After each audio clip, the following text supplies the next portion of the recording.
বরিশাল বিভাগীয় বন কর্মকর্তা ডিএফও মোহাম্মদ কবির হোসেন পাটোয়ারির নামে বহু বিবাহ ও প্রতারণার অভিযোগ তুলে শাস্তির দাবিতে মানববন্ধন করেছেন ভুক্তভোগী স্ত্রীদের পরিবার ও সুশীল সমাজ।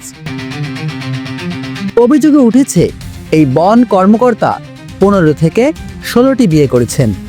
বৃহস্পতিবার ভুক্তভোগী পরিবার ও সুশীল সমাজের ব্যানারে নগরীর কাশীপুর বন সংরক্ষক কার্যালয়ের সামনে এই মানববন্ধন করা হয়।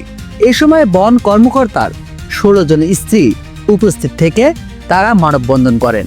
সে যেখানে যায় সেখানে বিয়ে করে, তাদের বউরা আছে, তারপরে সে দিবস দিবে বিয়ে করবে। এটা কি নারীদের ছেলে খেলা পাইছে? সে নারী নিয়ে কে শুরু করেছে? সে আমরা নারী না? আমরা এখানে কতজন নারী আছি? সে সব প্রত্যেকটা নারীর উপরে অত্যাচার করতে আছে। আমার দাবি তার এই অন্যায় শাস্তি চাই সোজা। নেয়ামুন নাকিব, বাঙালিওয়ালা নিউজ বাংলা, ঢাকা।